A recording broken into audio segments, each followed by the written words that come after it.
responsible.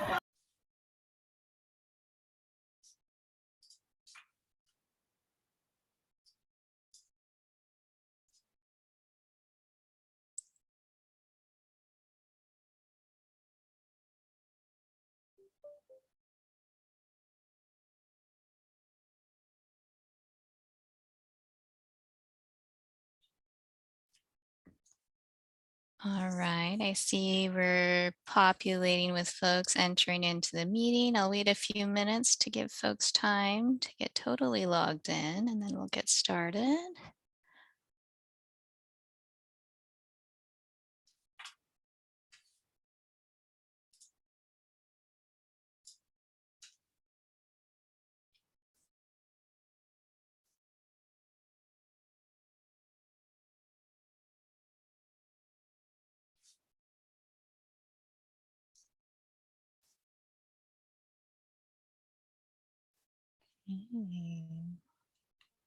See some familiar names here. Nice to have you guys.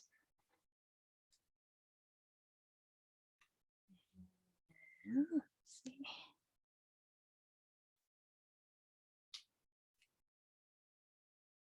All right.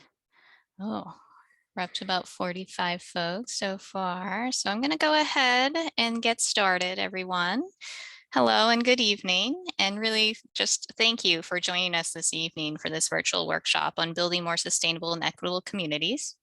My name is Leslie Kimurasito, and I manage the Sustainable Communities Policy and Planning section here at the California Air Resources Board, or CARB. And my team really executes the board's SB 375 program work. Before we get started, I'm going to turn it over to our Spanish interpreter to explain how to use our Spanish interpretation services today. So I'm going to hand it over to Claudia. Go ahead and unmute yourself. Entonces, para aquellos de ustedes a los que les gustaría escuchar el taller de hoy en español, pueden cliquear el botón que está en la parte de abajo donde dice español en la parte de abajito de su pantalla y pónganle mute al audio original. Great, thank you, Claudia. All right, so just again, thanks to folks for trickling in and for taking the time to join us this evening. We really look forward to engaging you on state level policy and planning work to increase transportation and housing options that are supporting the state's urgent climate and air quality needs, as well as advancing equity and environmental justice. I'm going to quickly note, and you guys should have seen this when you logged in, that this workshop is being recorded and the recording will be posted on our website for later viewing. So how to participate with us, a few housekeeping items. If you need technical assistance today during the meeting, the best thing to do is to email sustainablecommunities@arb.ca.gov or to type your question into the Zoom Q&A function at the bottom of your screens. Throughout the workshop, you can use this Q&A function to ask questions, and we're going to provide written responses there for some, and we may answer some live.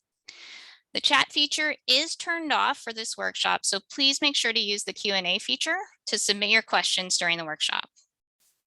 Later in the workshop, when we get to the open comment period, we're going to be using the Zoom raise hand function, which allows you to raise your hand and for us to unmute you to share your comments and questions with us. We'll also be using Zoom polling as another way to hear from you, and we're going to actually take a minute to test that out right now.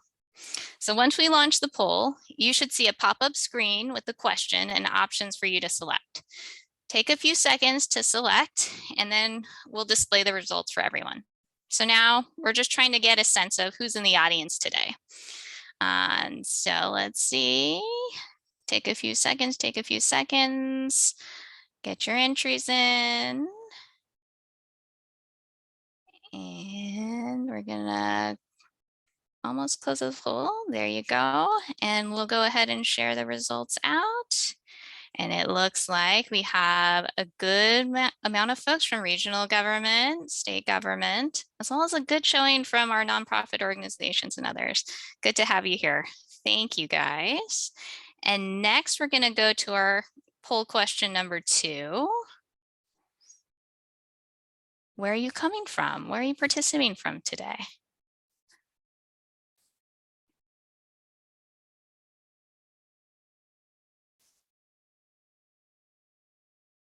All right, a couple more seconds to get your entries in.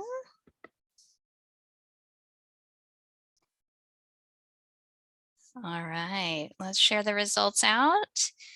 And it looks like really good showing from Southern California and the Bay Area, as well as Sacramento. Good, I'm glad to have a good showing across the state. And our last question for the warm-up session is a little trivia, actually, on greenhouse gas emissions in the transportation sector. So what do you know about how much transportation contributes to GHG emissions in the state of California?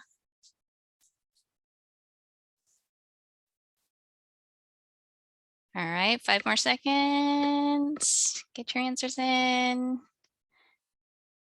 Okay, let's share out those results. I have a lot of really knowledgeable folks here. So the correct answer is about 40%. Wonderful. Good job, guys.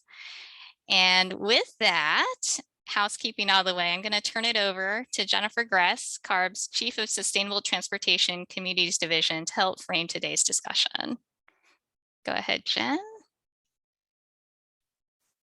Hi, everyone. Good evening. I'm Jennifer Gress, and I lead CARB Sustainable Transportation Communities Division, which was created to think about how we encourage more sustainable transportation and building solutions in our communities.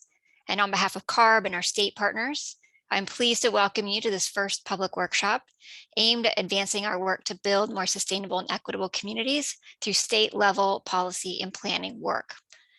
Tonight, we'll be talking about efforts to affect transportation, land use, and housing options in California to help reduce the negative impacts of climate change, with a focus on a couple of things. First, increasing travel choices, such as public transit, carpooling, walking, biking, and shared mobility services, and making them more viable and attractive options for people getting where they need to go and want to go.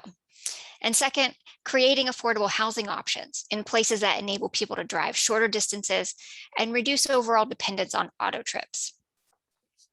The reality for most Californians today is that our transportation options are limited, and these limits are imposed directly by how we build and connect our communities. For most of us, accomplishing our basic needs outside of home means traveling by car. While many people enjoy a pleasant drive, driving for everyday needs is not the goal of our lives, but instead presents an ongoing obligation that carries serious implications to us as individuals, including on our time, our health, and our pocketbook.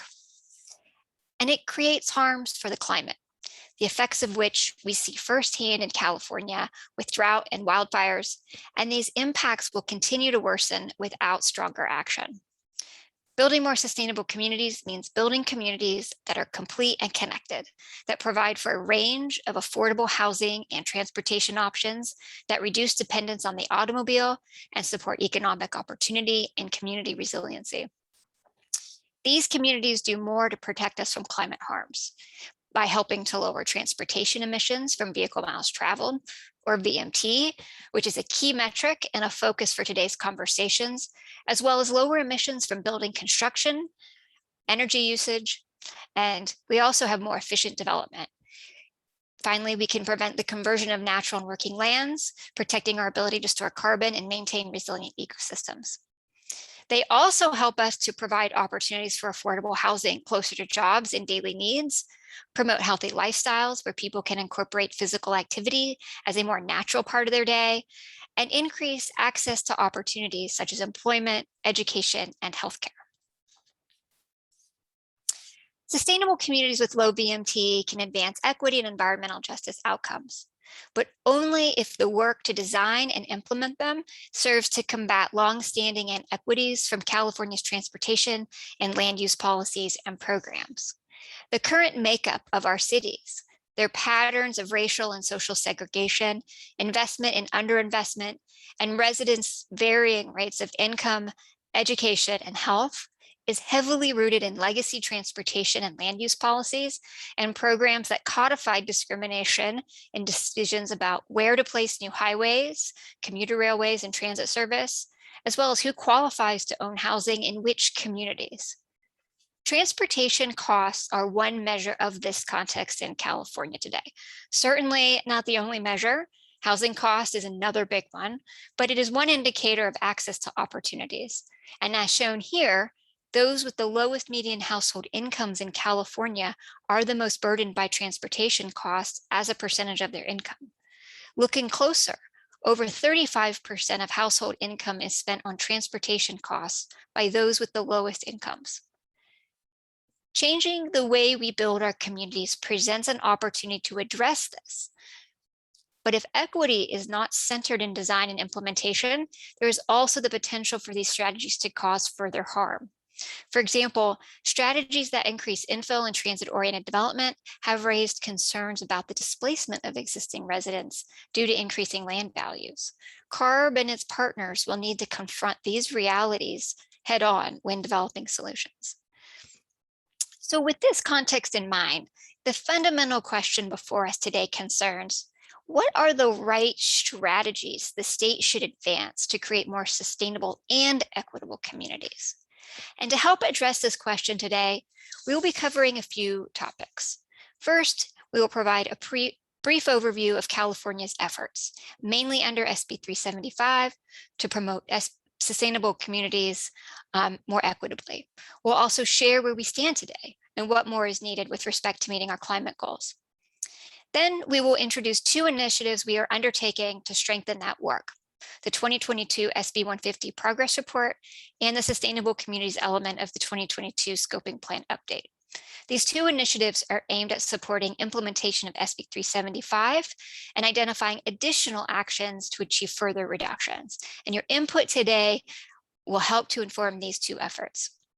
We will then open up a panel discussion, and we have some really great guests with us today to share their experiences and perspectives on both the challenges and opportunities for advancing our collective climate, equity, and environmental goals. We'll then have time for public comment and to answer questions, followed by brief discussion of next steps. And again, we encourage you to use the Zoom Q&A function throughout the presentation. And with that, I'd like to pass this presentation to Caitlin Greenway. Caitlin will provide an overview of the state's existing efforts, our progress to date, and what more we need to do. Caitlin? Thanks, Jen. California has over a decade's worth of policy work aimed at encouraging more sustainable, connected, and compact communities that enable all of us to drive less. While land use decision-making is under control of cities and counties, state policies in California can affect land use development and transportation. California has adopted laws intended to support infill and transit-oriented development that is accessible to and near daily needs through CEQA and housing planning, as well as put in place competitive state funding programs to support these objectives. Most prominently, SB 375 was adopted in 2008, connecting land use and transportation planning to state climate goals. It was intended to be the state's primary mechanism to achieve significant emission reductions from changed land use patterns and improve transportation. This law set forth requirements for California's metropolitan planning organizations, or MPOs, to include sustainable community strategies within their regional transportation plans, and was intended to set forth a long-range vision for the region's future growth. This planning has led to new conversations about how regions plan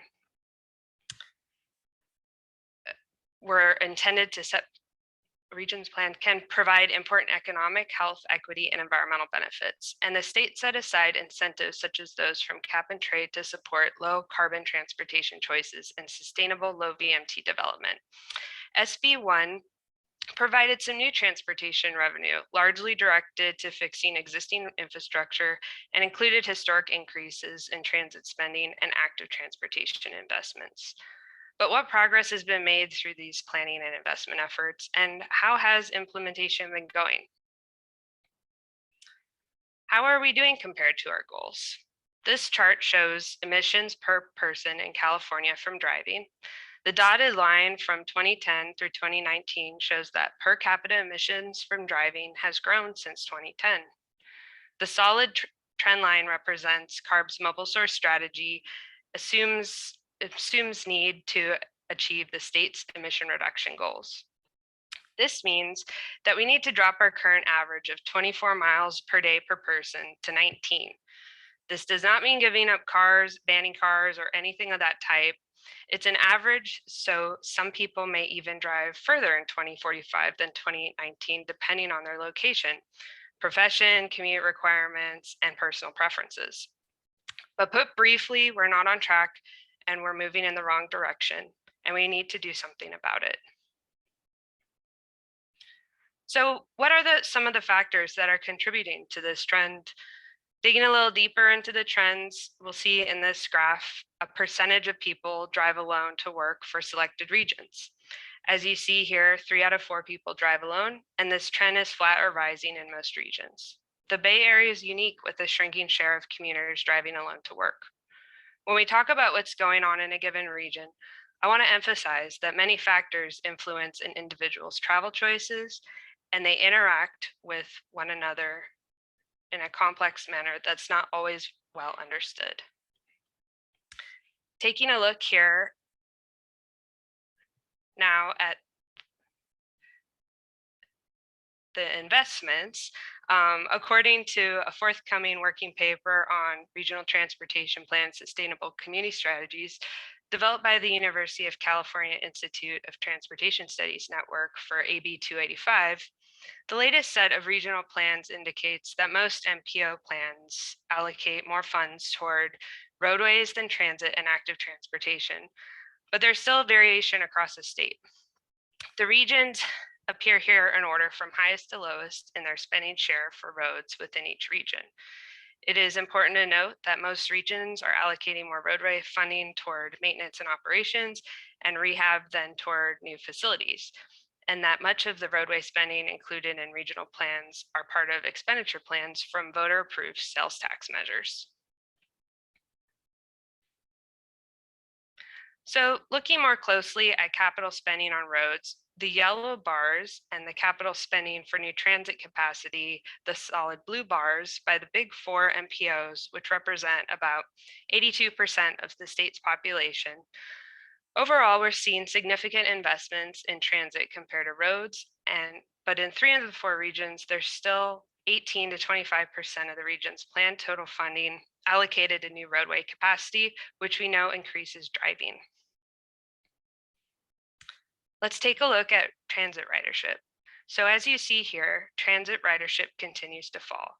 Total annual transit boarding trends by the 4 largest regions are shown here between 2005 and 2020.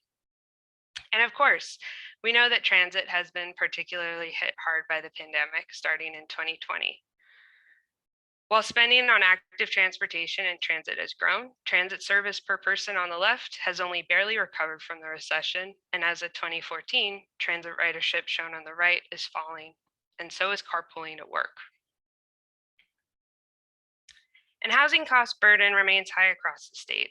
This chart shows the percentage of households within the 4 major regions of the state that spend 35% or more of their income on housing costs between 2010 and 2019. You'll see a relatively consistent trend across the board of 40 to 50% of households paying more than that threshold toward housing costs, and home construction's greatly behind what is needed, especially for low-income homes. This is causing costs to soar and maybe lengthening commutes if people have to drive further to find a home that they can afford. So what can the state do? This is really tough and complex work. CARB and its state agency partners have consistently heard concerns over the disconnect between the state's goals and factors that shape growth and development. There are many challenges to VMT reduction that are political, institutional, financial, and a number of work streams are underway now to help address these issues. Given the complexity of issues at play in shaping communities and providing transportation choices, the answers will not live in any one policy document or standalone program. As shown here, efforts like the state's Climate Action Plan for Transportation Infrastructure, or CAPTI, AB 285 research and policy recommendations, and the California Transportation Plan are all intended to row in that direction. We've highlighted that SB 150 progress report and the 2022 scoping plan here as upcoming efforts by CARB and its state agency partners to offer policy platform for advancing state climate and equity goals that reduce VMT. Developing this platform requires a coalition of actors in government, communities, industry, and other interested stakeholders to come together, put forward a vision for the future, and identify key actions the state can undertake to advance progress on VMT reduction to meet our climate and equity goals. So in 2018, CARB released its first report to the legislature assessing regional progress to date regarding SB 375 implementation. We're due to update this report by September of next year. We conducted some early polling to understand how we could use this update to best support implementation of SB 375. And we've heard the need to capture more nuance and context for the challenges that each region is facing with implementation and to help state policymakers think through what additional support the state can provide to achieve goals in this area. So as such, for the 2022 SB 150 report update, we're interviewing MPOs and other regional stakeholders to learn more about the changes in their regional strategies since 2018, also identify the top challenge areas for implementation by region, and learn a bit more about what state policy and funding changes were supportive and could be more supportive in SES implementation in their region. So one objective of today's workshop is to hear from you all what issues we should consider including in the report, as well as challenges and opportunities to support implementation of sustainable community strategies. Your insights from today can help us to identify areas where the state could do more to support SB 375 implementation, and will also be useful for our work on the 2022 scoping plan update, which my colleague John Paul will talk more about. John Paul.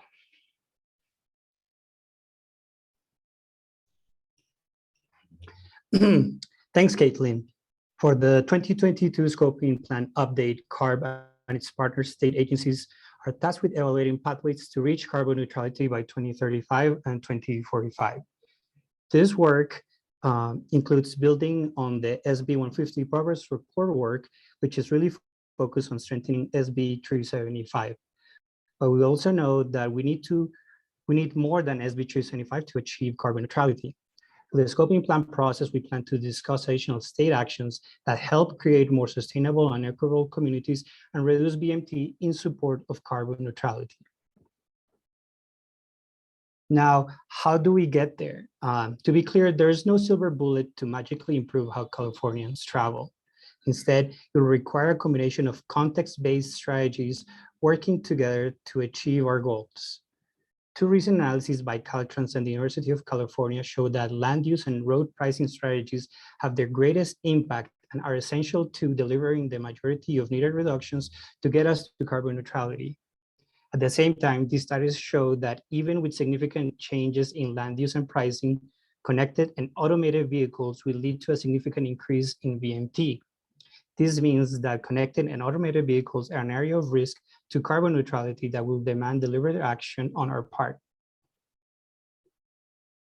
Building on that understanding, CARB staff are proposing a framework with 5 key strategy areas for policy development. And precisely one key topic we're seeking feedback from you today is whether these are the right strategies to build our policy framework for more sustainable and more equitable communities, or if we're missing anything. The first 3 strategy areas focus on transportation. Strategy area 1 is about increasing transportation choices and access by strengthening transportation planning and project selection. One of the big challenges in this space has been that few transportation funding sources prioritize climate mitigation or VMT reduction, and many funding sources lack flexibility to help advance the state's climate and equity goals. Recently, the CAPTI, the Climate Action Plan for Transportation Infrastructure, offered new opportunities for state agencies to improve collaboration on investments that advance climate, health, housing, equity, and conversion goals. So we aim to build on the CAPTI through this strategy area. Strategy area 2, meanwhile, is about leveraging our existing transportation systems through strategies like incentives and pricing signals to achieve better outcomes. Pricing strategies to incentivize travel by more sustainable choices like public transit, active transportation, or carpooling over driving alone can help shift travel patterns and provide revenue for expanding travel choices. However, pricing raises serious equity concerns. Pricing strategies will need to be developed in a truly equitable manner. That means working collaboratively with communities where those programs may be implemented, and especially communities of low income. It also means using the resulting revenue to fund improving alternatives to driving alone and considering exceptions for residents of low income that have no alternative but to drive. Strategy area 3 is about shaping new mobility. That includes current new mobility alternatives like ride-hail services or bike and scooter share systems. And it also includes looking ahead to new ways of travel that will become more prominent in the future, like connected and automated vehicles. Mobility services have the potential to help transform our transportation system in ways that reduce auto dependence by providing more efficient and affordable ways to travel and complementing transitive and active transportation modes. However, without additional policies at the state and local levels, new mobility could also lead to increased VMT and exacerbated inequities related to who can access these services and how modes like transit are impacted by their growth. Now, beyond transportation, strategy areas 4 and 5 focus on land use planning and housing development. Specifically, they're about better aligning land use planning and housing development with more efficient transportation options so that folks can live near or easily access jobs, schools, and other daily needs. As discussed earlier, SB 375 was intended to be the state's primary mechanism to achieve this type of integrated transportation and land use planning. However, much of the progress envisioned under SB 375 has been slow to occur, and we've learned that requiring planning is simply not enough to deliver the changes we need. Much of the authority to implement land use change is with local jurisdictions who face challenges associated with costs and lack of funding for updating local plans and upgrading civic infrastructure to advance infill. And these changes take time. Developing land use strategies that concentrate new growth in already built areas and conserve open space for natural and working lands is another important factor under these strategy areas. It is clear that building our communities differently requires coordinated action across many levels of government. The state, the regions, local governments each have authority over different things, and additional state action will be needed to coordinate these efforts. There is a lot to consider around actions the state should take, how we prioritize them, how we make sure that state actions help ease burdens and prioritize underserved communities rather than harm them. So we want to hear from you. These are the questions we want to discuss with you today through our poll questions, the panel discussion, and the Q&A today, but more of this in a minute. Before hearing from our panelists and from all of you, let's talk about the schedule for this work. For the 2022 progress report work, we're compiling information through surveys, interviews, and this workshop. We anticipate sharing draft results in spring 2022 and finalizing our report transmitted to the legislature by September of 2022. For the scoping plan work, we're leveraging the 2022 progress report work, this workshop, and future EJAC and community engagement opportunities leading to an anticipated draft release in May 2022, and working to finalize the report later in 2022. With that, I will hand it over to my colleague Nader, who has some polling questions for you and will facilitate today's panel. Nader?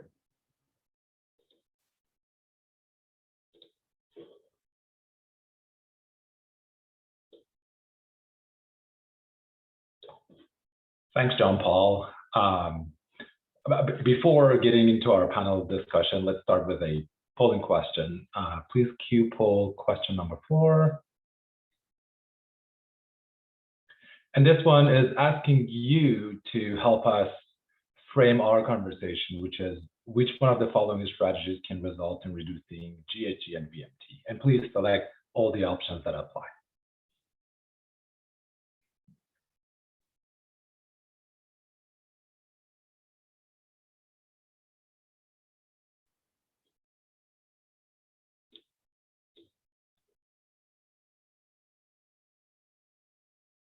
I see that the poll is still active. We're gonna wait a couple of seconds.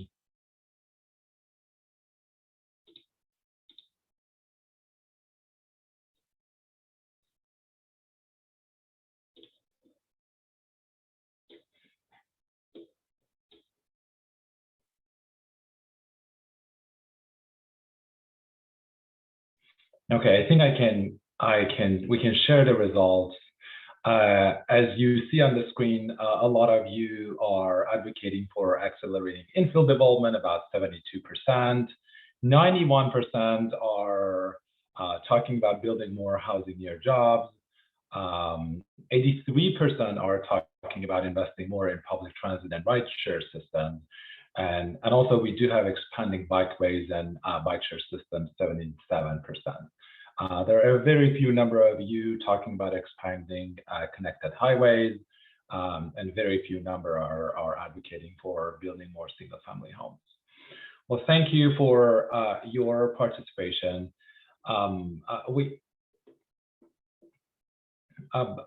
Responding to these strategies that you mentioned in the poll requires action from governmental organizations. We do need to align policies at the state, regional, and local levels more effectively. So in this workshop, we want to hear from representatives at each level to talk about challenges and opportunities for reducing GHG and BMT while responding to the equity goals that we discussed before.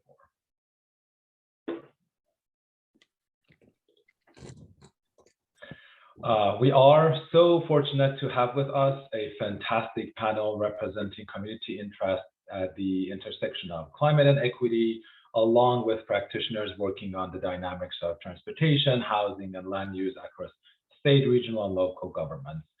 You see the name of our panelists on the screen. Welcome to the panel. And I would like to go around and ask the panelists to give a 30-second introduction of who they are and how their work intersects with sustainable communities.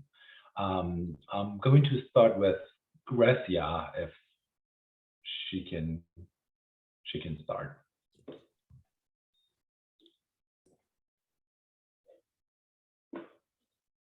Is Gracia on the call? Yes. Hi, everyone. My name is Gracia Lopez. I'm a regional policy manager for Leadership Council for Justice and Accountability.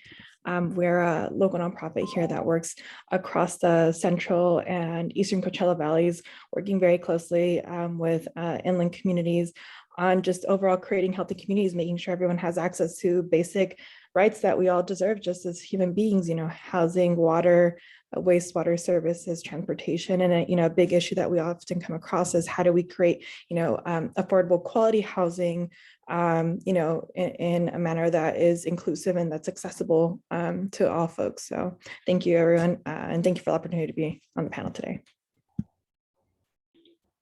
Next, can we go with Georgette Gomez? Yes, thank you, and good evening to everyone. My name is Georgette Gomez from Southern California, from San Diego, right at the border, the frontera. I'm a former council member, former council president of the city of San Diego. Before getting elected, I worked for a long-time environmental justice organization, Environmental Health Coalition, fighting for environmental justice, addressing environmental racism, and definitely centering sustainable communities as the goal that we would want to see happen in our environmental justice communities. I was also the chair of our San Diego Metropolitan Transit System when I was the member of the city council. So now sit as a member of the Environmental Justice Advisory Committee, and I'm here representing some of the work that we've been talking about and how to reflect the future of California. Thank you, Georgette. We're happy to have you as well. And thanks, Gracia, again. Can we go with Hassan next, please? Hassan Ekrata, I'm the CEO of Sandag. It's good to be with you. Good to see all of you. Thanks, Hassan. Great to have you today with us. I don't know if Megan is still here. Do we have Megan? I am. Oh, great. It says my video is not on, but I'm here. Perfect. So do you want to introduce yourself? Like, sure. 30 seconds. I'm Megan Kirkaby. I'm the Deputy Director of Housing Policy for the California Department of Housing and Community Development. Sorry for joining late, everyone. But thank you. Glad to be here. Thanks, Megan, for joining us. Can we go with Jeannie next? Yes, hello everyone. Jeannie Ward-Waller. I am at Caltrans. I am the Deputy Director for Planning and Modal Programs. I'm really excited to be here. Thank you. Thanks, Jeannie. We're happy and excited to have you as well. And then the last one, but not the least, Dan, could you please go next? Hi, everyone. Let's see, it won't let me start my camera. Sorry about that. But hopefully you can hear me. Everyone, Dan Zach with City of Fresno. I'm Assistant Director of Economic Development, and I'm heading up our mayor's downtown revitalization program. We have a goal of adding at least 3,500 housing units downtown by the end of the decade, and we are trying to shift from an all sprawl kind of city to a city with more balanced growth, including a lot in inner neighborhoods and walkable places. And we want to make sure it's as equitable as possible and as environmentally sustainable as possible. But it's tough to make a big switch like that. And so, so I'm excited to be here and talk about what everybody's doing. Thanks, Dan, and thanks for your introduction. Thanks to all the panelists for joining us this evening. We have a total of 4 questions. The first question goes to all the panelists, and then we have 3 other questions that are going to be more targeted towards panelists based on their roles and expertise. Each panelist will have up to 2 minutes to respond when they are called. So I understand that 2 minutes is not a lot of time, but let's try to keep it to 2 minutes and be short and precise. I'm going to start with the first question, which is about implementing policies. There are many strategies that could lead to more GHG and VMT reduction, such as road usage charges, accelerating infill development, congestion pricing, and etc. We just talked about some of these ones during the presentation. What are your thoughts on the opportunities and constraints for implementing these policies? I'm going to start with Gracia. Could you please start? Definitely. So I'll try to be as brief as I can. So I think some of the just straightforward opportunities and constraints is really just, you know, that there are opportunities, you know, where I think we are moving in a direction. There is, you know, the populations across California that we're starting to see, like, okay, yes, this is the way that we want to live close together, you know, especially as younger generations, you know, get older. We all want to be able to walk. I personally would love to not have to have a car in my community. I would love to be able to bike everywhere. And I think that's the sentiment across the board. You know, we're starting to lose that stigma that often was associated with, like, having to ride the bus, having to ride your bike around. And I think a lot of the constraint oftentimes is, you know, just I think there's still the political will that's lacking in a lot of the jurisdictions that we serve. You know, we have a lot of self-interested groups who are just, you know, more so have the power and the means to be able to influence certain decision makers. But, you know, there's really, and then at another level, we have the lack of enforcement to really start, you know, implementing some of the laws that we have and the goals that we're really trying to achieve. But I think ultimately, you know, if we're really focusing on centering equity in all the work that we're doing, especially as we're trying to reduce GHGs and reach our climate goals, which oftentimes impact, you know, BIPOC communities, you know, I think that is the opportunity in and of itself is, you know, achieving the equity-centered goals to make, you know, these very holistic, very healthy communities. So I'm trying to be as brief as possible looking at my long list of notes, but I'll leave it at that. Yeah, thanks, Gracia, and thanks for pointing to important things like the political will and the importance of the enforcement. Georgette, what are your thoughts on this? Yeah, no, I think it's a very critical question. And I would just, in addition to what Gracia just shared, I would add to it. And one of them is, as we're making reference to sustainable communities in SB 375, a great bill, but a bill that could possibly benefit if we were to update it. One of the things that, that really SB 375 gave us is it started the conversation about sustainable communities. I think we need to take it to the next level. If it's directing MPOs, CARB, to do better and create these sustainable community strategies, we also need to recognize that, for example, our local MPOs don't have land use jurisdiction. They have to work with the local government. So we should have a conversation of what that could look like to really assist them on moving their projects faster and sooner if there are parameters to that. I would say that's one of the opportunities that we can have to elevate the conversation to the next level. And then in relation to equity, I think equity is really critical, especially in California, as we see the cost of living getting higher. People are getting pushed because of lack of affordable housing. So we need to ensure that we couple this conversation to housing affordability and making sure that those units are getting built close to where work is and they're accessible to working class members. And then the other conversation I would say that is critical is we need to also include a just transition conversation, because California is very progressive and we're labor friendly, but we need to make sure that the conversations about doing the right thing for sustainability doesn't clash with the labor, and we need to get ahead of it. And I think that's really lacking. And then lastly, in relation to the scoping plan, because I am part of the Environmental Justice Advisory, I think we need to ensure that the scoping plan incorporates a massive transit scenario, which right now is very limited. And we need to make sure that we take the conversation beyond VMT. And we need to start putting the good things that we want to see in the community, such as major transit, more affordability of housing, and really sustainable communities and what that could look like, and analyze it.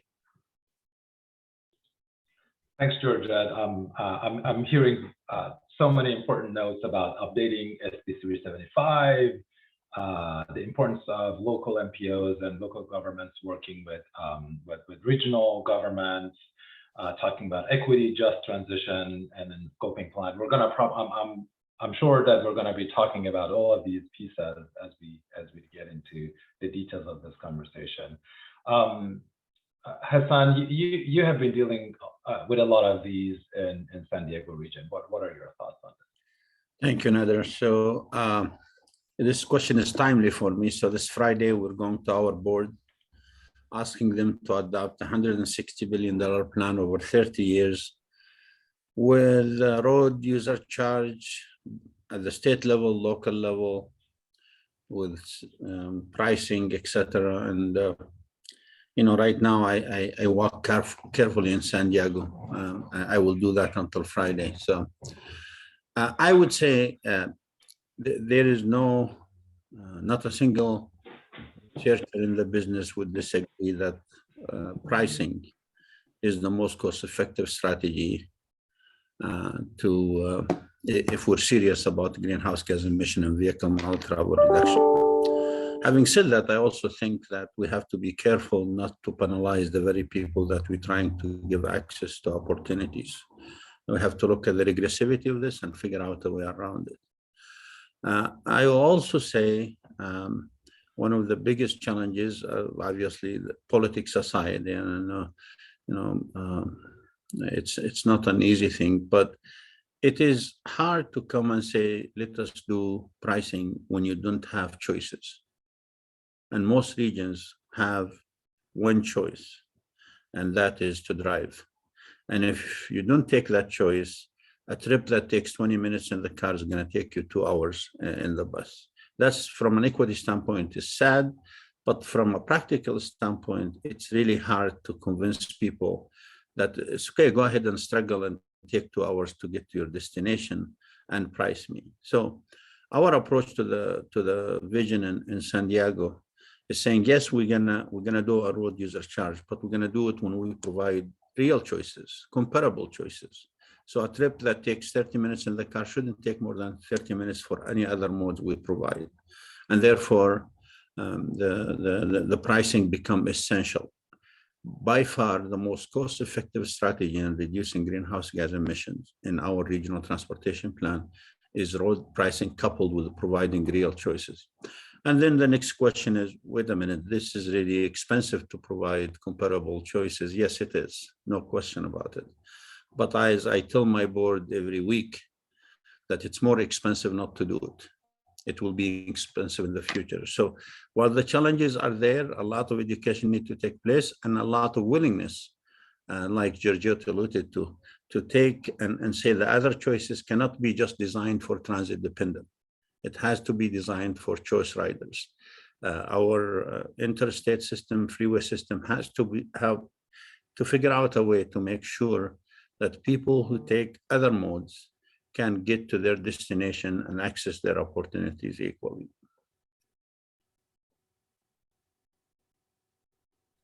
Thanks, Hassan.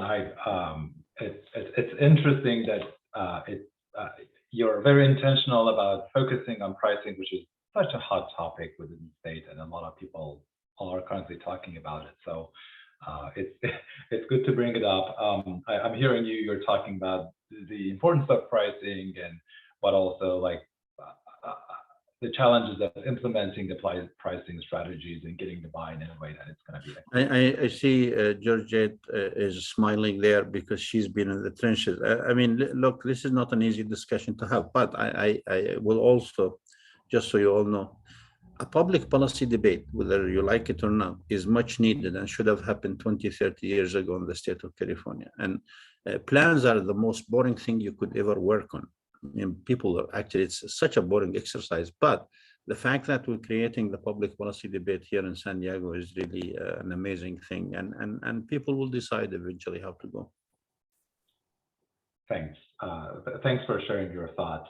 We're going to have actually the next question is going to be focused on the equity piece and implementation. I think that can be an opportunity also for you to talk about these.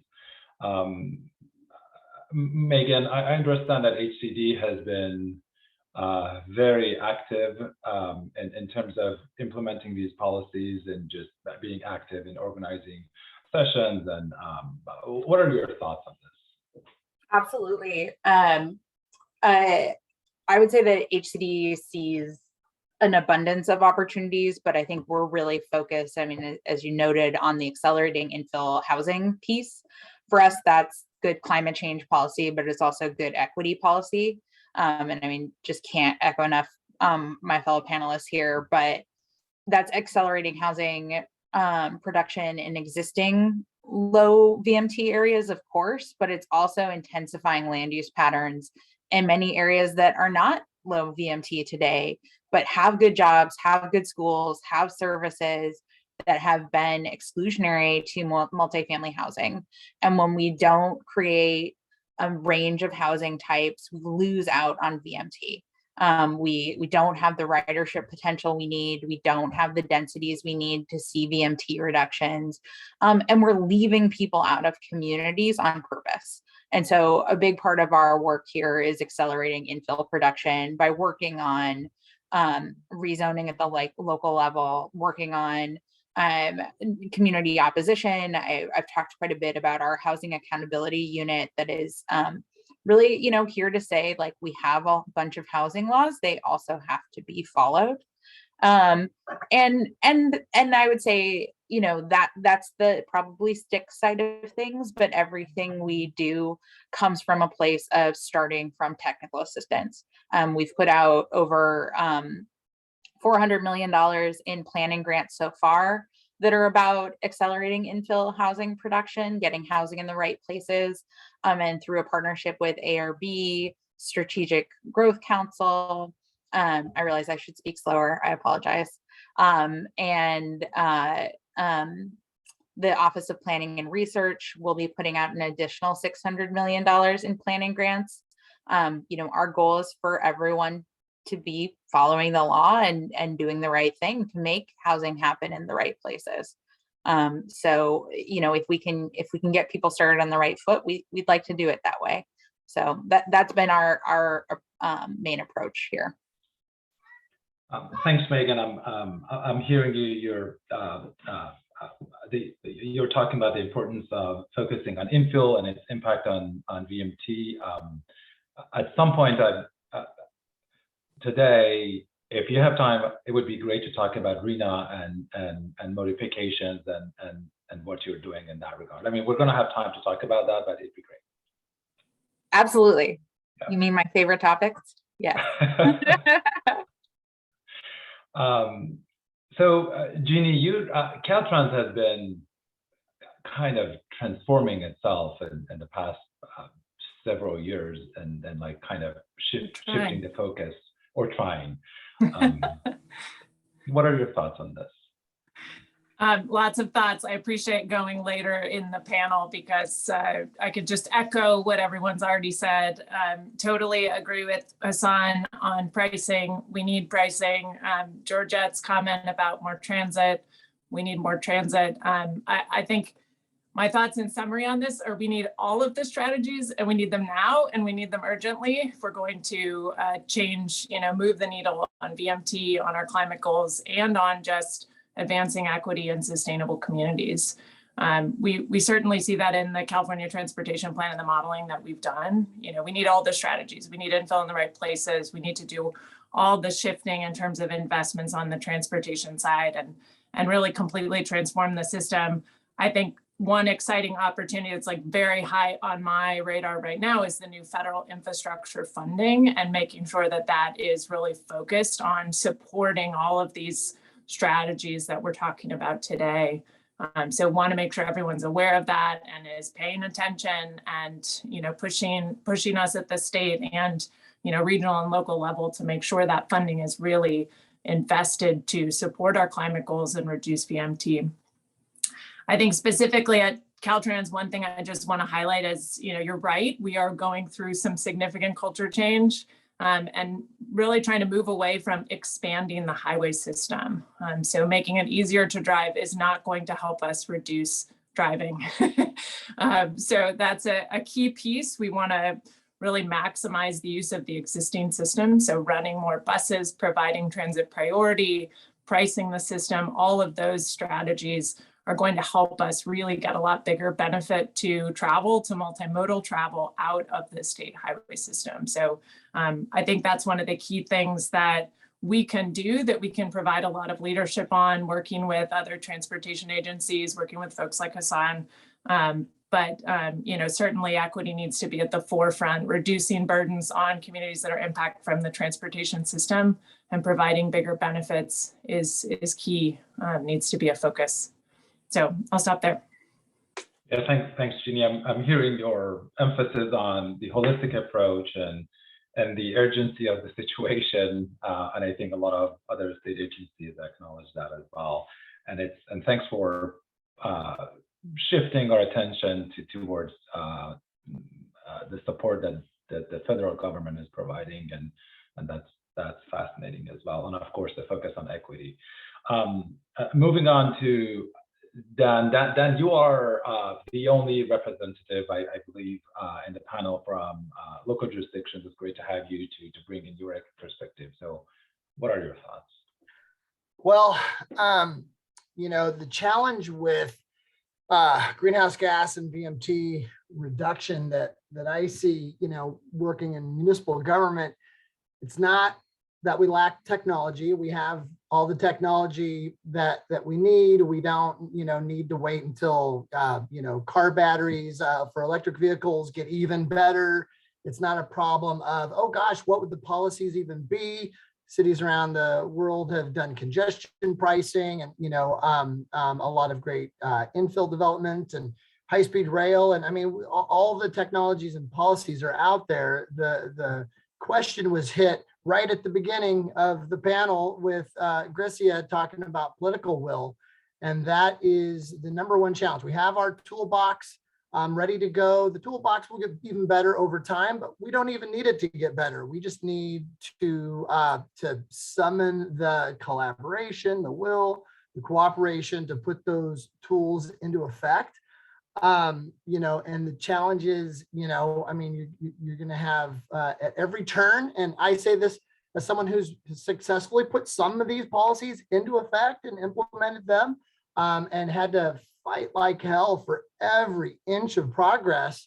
And the opposition comes from everyone from, developers who might prefer to build the old way with really car intensive, land intensive, VMT heavy kind of development. They don't want to change their model.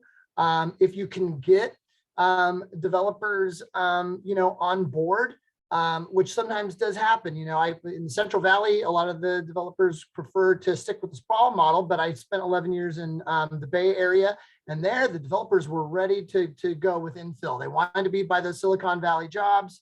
They wanted to build multifamily, and there the cities wouldn't let them do it, right? And so you had the more of the NIMBY side of things as the opposition to overcome there. But in both cases, it's a political problem, standing up to certain constituencies and special interests. And then, just even folks that can, support, greenhouse gas reduction, VMT reduction, in the theoretical aspect. When you start putting certain things in place, it might create a temporary inconvenience, right? And people will all of a sudden, when they're with you in theory, start to balk a little bit when they're inconvenienced. So how do we manage as we start to shift, make other modes more viable, add housing in an area that used to be a surface parking lot, and start to slowly shift everything from construction to, oh, now I have to pay for parking that I used to get for free. Oh, I used to have to pay for a road that I used to get for free. Oh, as people shift modes, the traffic has gotten a little bit worse on this street. That's all temporary. It's growing pains, but some people still aren't going to want to put up with it, right? And they're going to revolt as we start making progress. So managing that is really difficult. Really, it's crucial. But that's really difficult. We also, I think, in my world of city planning, and I think in a lot of other sectors too, we have a little bit of analysis paralysis. We're addicted to planning, and we need to do more doing and less planning. Saw a great presentation one time from someone who was visiting family in South Korea, and they took her on their high-speed rail train, and she asked about, oh, well, tell me about all the environmental studies and how long, how many decades did it take to get ready for construction? And they're like, what are you talking about? They planned it and built it in the span of a couple of years. And we get kind of wrapped around the axle, or even, in city government, there are times where, I've been working on getting infill along a bus rapid transit corridor, right? And everything is ready to go. And the funding that we need is to actually build maybe certain infrastructure, road improvements to increase walkability. Dan, if I can jump in, we have about just 2 minutes for each. Okay, so I'll stop it there, and I'll just say that funding is always planning money and no construction money. Okay, we planned it, now let's build it. So those are some of the challenges. Yeah, thanks for sharing. I got your point about the importance of political will and, of course, nimbism and how that plays a role. And an interesting point about, doing less planning and doing the actual implementation and do the job. So, thanks for sharing that. We're going to dive into question 2, and it goes back to the equity piece that a lot of panelists actually talked about. I'm going to ask Hassan to talk about how are you integrating equity into your policies and programmatic approaches, and it'd be great if you could provide one specific example. Sure. Equity is front and center in our planning here. And I'm grateful to people like Georgette and others who got the community involved. So last January, our board adopted equity statement, like many other boards. I reminded the board that an equity statement for inclusion and access to opportunities for disadvantaged communities is important, but an equity statement is a statement until you follow it with actions. Our board actually voted last month to start a pilot for free youth passes for transit, which starts in March.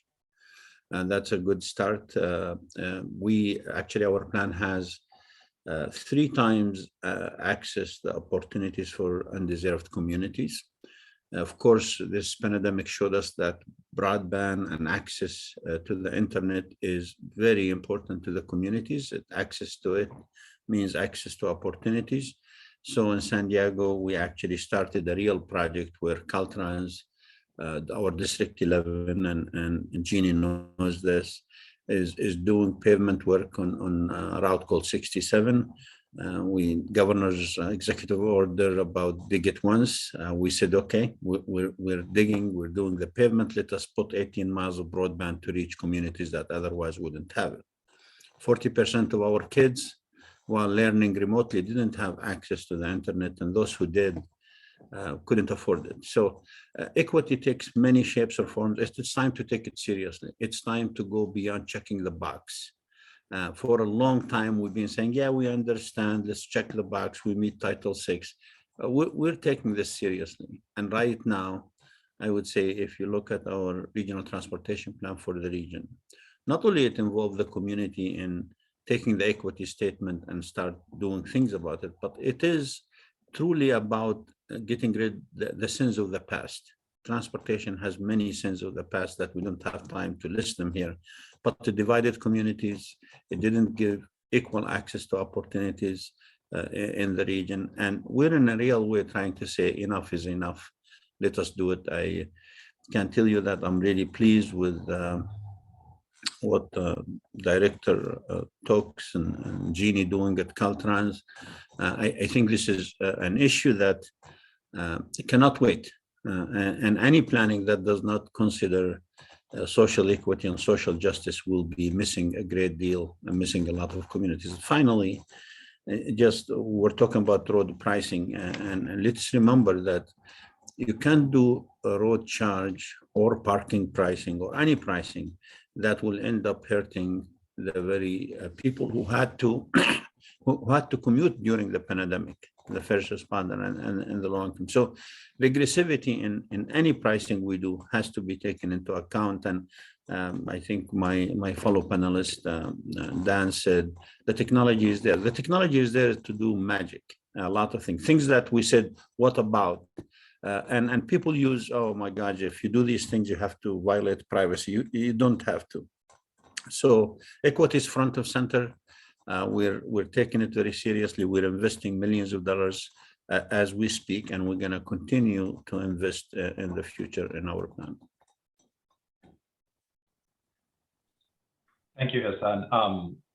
Jeannie, actually, Hassan talked about some of their work with Caltrans, so maybe I can just sure. thank you to talk about this. Yeah, thank you, and I appreciate Hassan. I was going to say, Nutter, these are hard questions because we have 22,000 people who work at Caltrans, so it's really hard to provide just one example that's representative of how we're trying to completely shift the culture and do things differently. I just totally agree with what Hassan said. You know, we are taking it seriously, that we're, acknowledging the impact that the freeways and the highway system have had on communities of color and low-income communities. And we want to reknit the fabric of those communities. So we are putting procedures in place where our Caltrans districts need to be deeply engaging with the community and thinking about equity impacts on every project and every plan. It's going to take us time to do that. We are changing the culture of a giant organization, but we are pushing really hard. And as Hassan mentioned, our current director, Tokes, is, he is a huge champion for this. So we're talking about it all the time. I think specifically, we are also working on, bringing the right data forward. We're working on developing a transportation equity index, kind of like in Calviroscreen, but with additional transportation metrics in it, so that we can actually show progress and focus in on the places where the biggest transportation burdens are. We're going to be implementing that over this next year, so stay tuned. We'll be doing a lot of public engagement around that. And we are developing a new planning program that we're calling Reconnecting Communities, to really focus in on communities that have been historically divided and displaced by freeways, and working with the community, looking for ways we can repair harms, not always necessarily taking down the freeways, which is what, a lot of high profile examples across the country have been talking about, but, how can we make improvements to help knit the community back together and improve accessibility and safety. So lots of potential with that program. I'm really excited that the federal government has also created a pilot with the same name that will potentially give us even more opportunity to leverage that work. But lots of things to talk about here, Nader, and way more work to do. So thanks for the question. Yeah, thanks, Jeannie, for sharing your thoughts. I'm hearing both Jeannie and Hassan talking about the complexities of tackling the equity issue, and the fact that we are there is a lot to do, and just to hear about the progress and what these organizations are doing is exciting.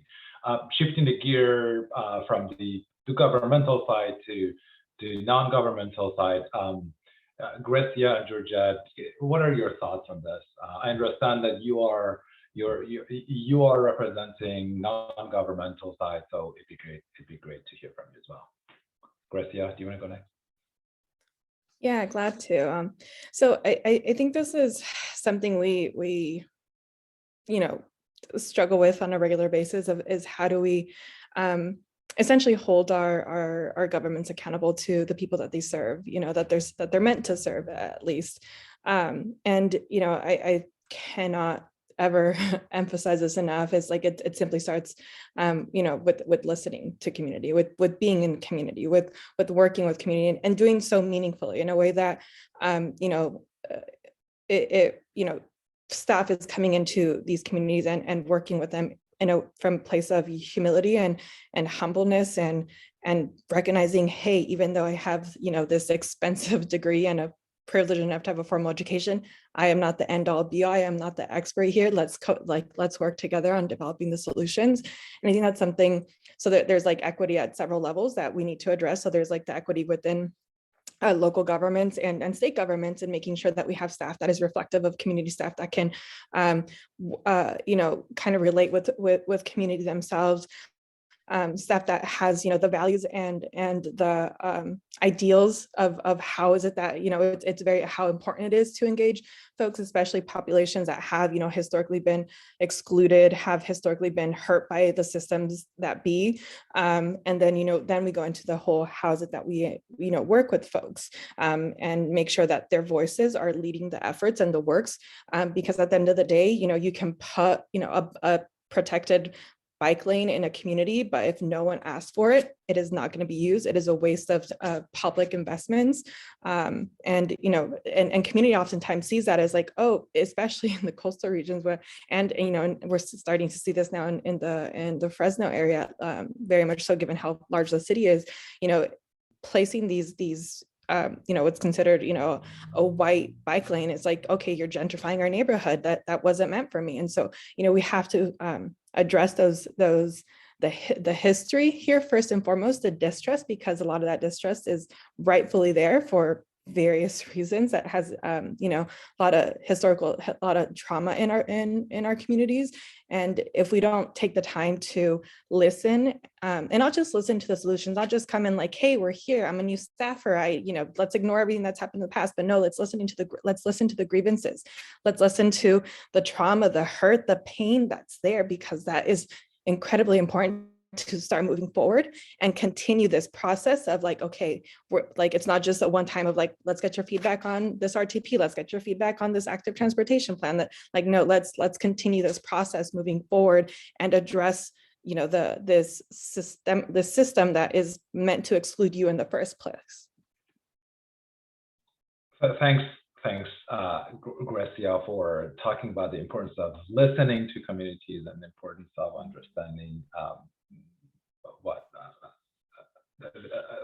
the engagement of communities and how that can, how the history can impact implementation of policies. Georgette, briefly, if you could just add your thoughts to this, we're running a little bit behind. Yeah, try to make it quick.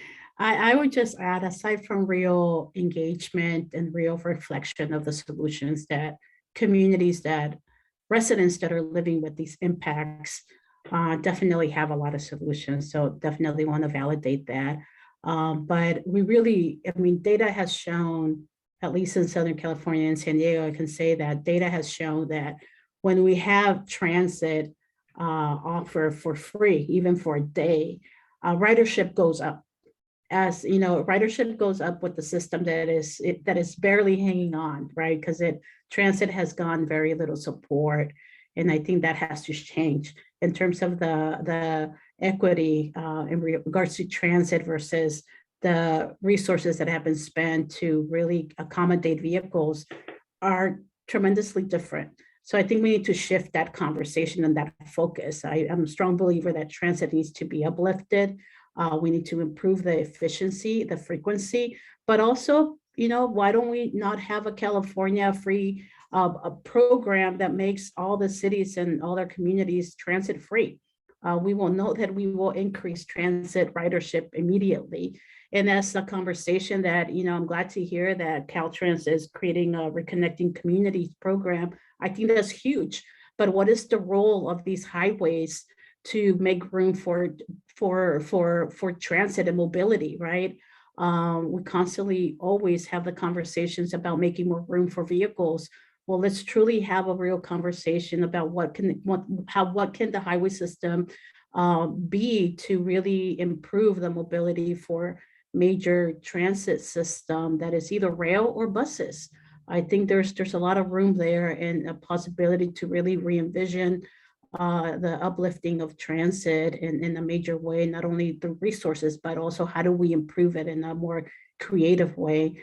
And I think that would go a long way. But I would say that the main point here is truly creating a transit system that is efficient, but the cost is eliminated.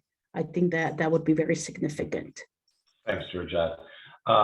We don't have a lot of time, so I'm going to combine questions 3 and 4 and ask all the panelists very quickly just to respond to that.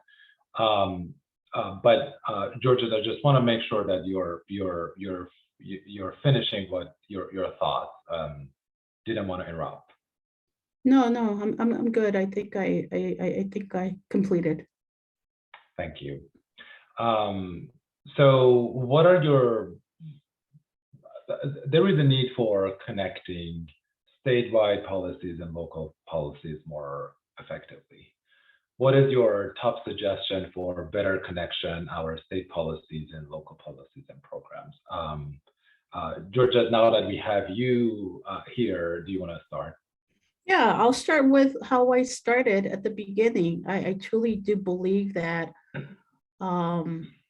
there should be a conversation to advance as our local NPOs are working closely with all the different agencies such as Caltrans to do the right thing, such as what Hassan is, saying, that we're about to hopefully bring forward a adopted plan that is very visionary for Southern California. But in order for that vision to come to reality, it needs a couple of things, right? It needs resources, and we need to make sure that that happens. But also the agency has to work with the local government cities.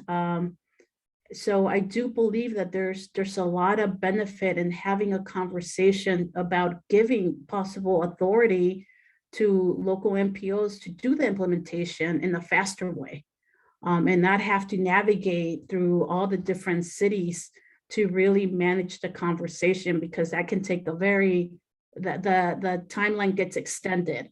Therefore, the cost gets increases, right? So I do believe that that is a very real conversation that we really need to advance. And from an Egypt perspective, I think that we're willing to have it as long as there's also priority to environmental justice communities in these projects. There's no argument that transit is critical. It would expand opportunity for EJ residents, but also it would be better for the environment in terms of air quality. And also affordable housing. I think housing affordability needs to be part of this conversation. And how do we bring back the resources since redevelopment went away? How do we bring back real resources to really advance in the rapid way housing development that is affordable to residents that are in EJ communities? Thanks, Georgia. You touched on so many important things, from affordable housing and also the importance of giving MPOs more power for implementation. I'm going to go to Georgia next. Quickly, what's your top suggestion for better connecting? I can continue if you want me to, but I think I'm good. Sorry. Yeah, I know you don't mean me. Sorry. I wanted to ask Gracia. Thanks for correcting me. Yeah, so this is a hard question to answer in a short time frame, but I think one of the things I'm thinking about is just, just for myself, of thinking through as someone who gets paid to, be like regularly monitor, engage, and be involved in all these processes, for everything of the various transportation agencies to HCD to, SGC, everything in between. Is there has to be a simpler way of, how do we centralize or streamline a lot of this information, especially for, I'm thinking a lot of the, again, jurisdictions that we work with are very low resource. These are counties that have, hundreds of thousands of people in their communities. We're not talking about the millions. And so, we're talking about a lack of capacity, a lack of resources, lack of political will, just a lack of how do we maneuver these various spaces? So, I think just having the accessibility to these programs, policies, grants, anything that's available is really necessary, because oftentimes there's just a lack of just, oh, I didn't even know this existed. The amount of times we've across our organization that we share emails of like, hey, there's this, NOFA out for X program. And, we oftentimes are able to collaborate with them. But thinking about how many communities that we don't serve that, don't have that same, access as we do. So providing that technical assistance, really streamlining and centralizing a lot of these funding opportunities, a lot of these funding sources. And, just, I think at the state level, at least one kudos I'll give is just that we're starting, at least, is, the HCD, CTC, and CARB joint meetings. I think that is one place that we're starting to see, some sort of alignment. I'm looking forward to see where that goes, to see what tangible outcomes actually come out of that, because I think that's actually the next step of where, okay, great, we're in this space together, we're sharing, we're sharing, we're sharing space, we're sharing resources, we're talking about what each agency is doing. So now what is kind of at the state level, what I would love to see of like, how do we move forward from here, and how do we, join efforts in, not just facilitating, again, all these various programs and funding sources, but also enforcing the regulations and the statute that are in place. Yeah, thanks, Gracia. Talking about it, streamlining processes and also the joint meetings and connecting programs. I'm hearing a lot of great ideas here. Hassan, what are your thoughts, if you can be very quick and short? Very quick. I will never waste an opportunity to pick on the state. So communication and consistency. I think the messages from the state need to be one, because otherwise regions are confused to start with, be more confused. I think the joint meeting that Gracia mentioned is good. HCD, ARB, and CTC. Also, I spoke to a couple of those meetings. It doesn't seem to get that consistency of the message, but it's a good start. CAPTI, the climate action infrastructure, is a good way to go, but you can't have a message where SB 375 is not consistent with regional housing need assessment. I know Megan would love to take that on. You have to be, really, if we're truly going to the same place, a message of consistency between the state and the region has to be so clear and clearly defined. I know that Jeannie, with the 22,000 employees and many districts around the state, understand the complexity of that, and given that the state is different, whether you're in the Central Valley or the Inland Empire or in San Diego, but still we can have a consistent message. And finally, funding. I mean, the REAP is a good example. It's great that HCD is giving money to the regions and the cities, allowing us to put a housing incentive program, but consistently the message, communication, and funding goes a long way. Thanks, Hassan. Talking about consistency and communication, super important. Moving to Megan. Hassan just pinged you. So. I know. I was like, this is great.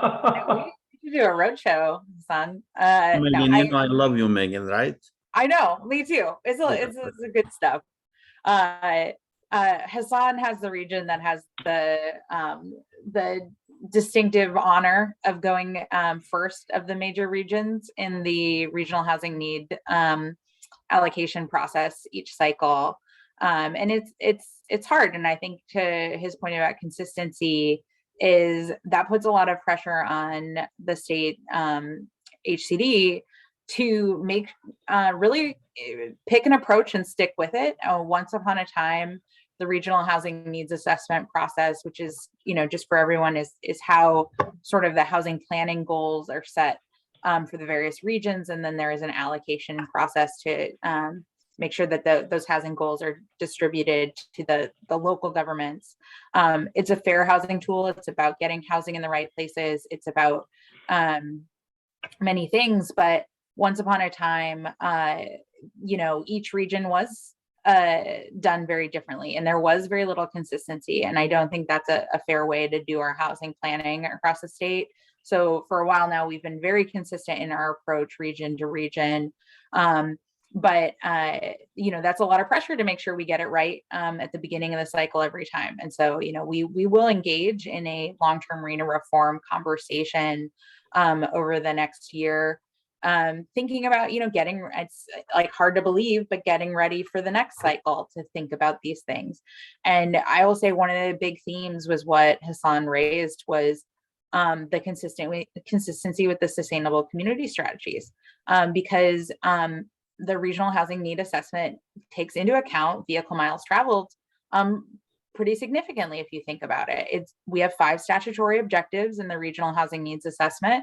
We are thinking about getting housing near jobs, housing near resources, housing near services. And so VMT, as well as our affirmatively furthering fair housing goals and our access to opportunity goals are baked into the regional housing need assessment process. But if we don't have those same goals baked into the sustainable community strategy process, and the end goal is total GHG reduction, we could end up with two strategies that are supposed to be consistent with each other, but aren't necessarily swimming in the same direction. And so, we love our CARB colleagues, and I don't think I'm saying anything out of turn to say, that it is important that these 2 strategies are thinking about the same goals. And I think it's where everyone on this call is, which is how do we accelerate infill housing in the right places, from an equity perspective, from a VMT perspective, from an access to opportunity perspective. Thanks, Megan. It's I'm sure we can talk all evening and night about yes. this topic. Jeannie, if you could be very quick and short, what are your thoughts? Thanks, Megan. I just want to agree, not with what was said. I think Hassan's point about communication, consistency of message, and really, being clear about the benefits of this shared vision, this future California that we're trying to create that is more sustainable and equitable. We've got to shift our investments. A lot of people see that as a negative. You're not doing something that we've done in the past. I think it can be framed as a positive, and I think we really need to help get that message out there, help people understand that doing things the way we've always done them, we just can't do it anymore. We've got to shift. We've got to be smarter. And investments always lag behind policy because it takes decades to build big infrastructure projects. we don't necessarily need to be building big infrastructure anymore. We need to be a lot smarter and flexible in our investments, and make sure that we're investing in a way that really is supporting existing communities, making existing communities more livable, and making sure it's supporting that investment that Megan's talking about in terms of people being able to live close to where they need to get every day. So I just agree with everything that's been said. It's super complex, but I think the message and the vision can be simple, and having us be consistent in terms of how we're framing that and getting that message out is really key to get folks on board. Yeah, so thanks, Jeannie. I'm hearing you're echoing others' voices, and also thanks for your positive notes on this. Dan, you're bringing the local perspective, so back to you, Dan, again. Thanks, Jeannie. Sure. I think the thing we need to realize and kind of get our head around is that the DNA of high VMT kind of development patterns, sprawl, if you will, it's baked into the DNA of so much of the state government apparatus and the city level governmental apparatus. And so, identifying those and reforming them is really crucial. And so sometimes they're there because, they were put there in the bad old days in the 1960s or whatever. And other times it's just through inertia, or we don't even realize that there is a bias toward car heavy development and a bias against infill development with certain policies. And so, in my time in municipal government, I've seen things like no disrespect to HCD, love working with them, but with our housing element inventory,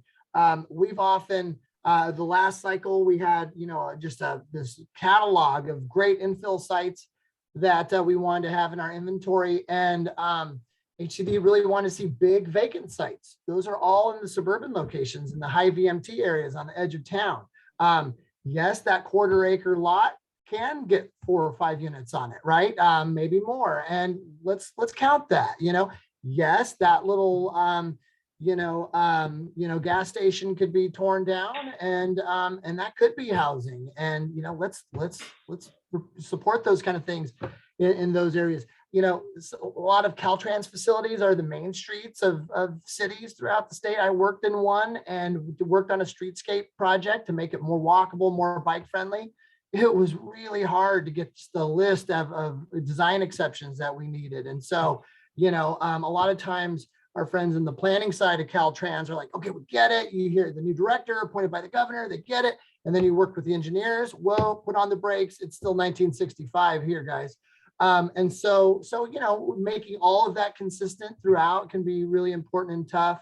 Our property tax system encourages people in prime infill locations that inherited land to just sit on it and do nothing because of Prop 13 benefits. That has to go to the voters to fix. But, even airport land use compatibility guidelines, can be biased against, good use of land near urban airports.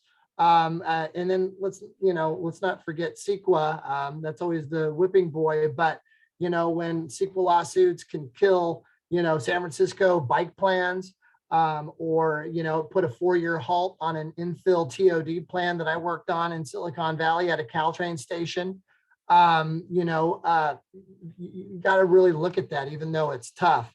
But even affordable housing funding requirements, it's really baked into everything. And so we've taken a lot of it out. There's been a lot of progress, but there's still more to do to make everything align with this big goal that now, thankfully, a lot of our state leadership is on board with. Thanks, Dan, for sharing your thoughts on the local side, and especially the importance of simplifying some of the programs so that it can help local jurisdictions to implement them faster and easier. I want to thank all of our panelists for joining us and sharing their thoughts. Sorry that we had to move a little bit faster. We could talk for the next hour or so, still on learning from each one of you and hearing from your thoughts. But thank you again. We'll turn now to hear from members of CARB's Environmental Justice Advisory Committee. Thank you.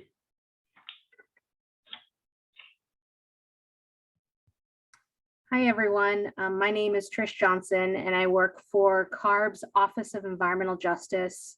I'm the staff liaison to the AB 32 Environmental Justice Advisory Committee. Traditionally, we make some space at these workshops for members of the committee if they want to comment. I know that we have committee member Georgette here, along with Kyle from Environmental Health Coalition, who serves as your proxy. I'd like to turn it over to you if there's something you have to present. Thank you, Trish. I'll turn it over to Kyle, but before I do that, I just wanted to emphasize the opportunity that we could possibly have if we insert this very fruitful conversation that we just had about sustainable communities and frame it in a way that could be analyzed in the scoping plan that is getting updated, but truly centering an analysis that is uplifting a massive investment in transit, because we know that when we do have an efficient, more accessible transit system, that ridership goes up. So if we are wanting to address VMT, I think it's an opportunity to do it through transit, but right now the scoping plan is lacking that type of analysis. So we're hoping that it definitely does that in a way that is more reflective of this particular conversation that we had, not only around the policy, the implementation, but also in the front end, which is the analysis to really reflect the ability to get to emission reductions in a more faster way. I'll just leave it at that. And I think Kyle with Environmental Health Coalition has much more to share with us. Great, thanks, Georgette. And thank you to the CARB staff that organized this workshop and all the panelists. It was very encouraging to hear all of the synergy and a lot of the overlap in the comments. And I just want to echo a lot of what has been said and speak maybe more towards the scoping plan update that we're in the midst of, and would love to continue these conversations and to look at increasing the investments and in transit and alternative transportation modes, looking at the historical split between most of the funding going towards roads and highways, and how we want to really flip that on its head and increase the ambition for what CARB is modeling and looking at beyond the existing limitations that we see today, whether it's political limitations or sort of a lack of clear guidance out over the next couple of decades in terms of where we want the transportation investments to go, both from the federal level or the state level. So I think that what we would like to see reflected in the CARB scoping plan update really gets to a lot of these conversations and having an all of the above approach. And we kind of need to throw everything we've got at it and look at all of the 5 strategies that were mentioned, the land use, the housing, and being smart about what is the most cost-effective strategy, or looking at cost effectiveness and comparing that across the different strategies that are being considered. Is it more cost effective to provide free transit for environmental justice communities and the urban areas? Is it more cost effective to do that as opposed to subsidizing electric vehicles for certain communities? Because there's a lot of equity considerations that need to be taken into consideration for EV adoption. It's going to be challenging for a lot of communities and has been challenging for a lot of communities. So transit dependent communities need more transit investments for the future. And so we need to couple the conversations with transit and EV adoption. And of course, looking at how we can all of this can be accelerated and be moved up faster, and looking at how can we repurpose our existing infrastructure system. And I think I wanted to also highlight a comment Georgette made during the panel, which I thought was that warrants further conversation and further discussion, which is the idea of streamlining some of the implementation around 375. What can we do to look at the major obstacles, the major delays in what we see in the transportation system implementation?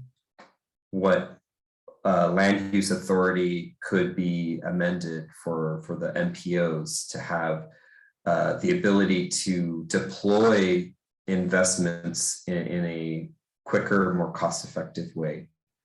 One last thing that I wanted to raise that is something that I've been thinking about a lot is the life cycle analysis of different transportation modes, and that when we think about it in terms of greenhouse gas emission reductions, carbon emissions, that the total carbon emissions of the lifetime of these different transportation modes can be taken into effect, to where an electric bus is about 10% of the lifetime carbon emissions per passenger mile than a combustion car, and electric light rail is about 5% of that. So we would love to see the energy efficiency reflected in the plans that the state is looking at, so that we can come up with the strategies that are going to be most cost effective per capita and also most energy efficient, so that we're using our limited state resources most effectively.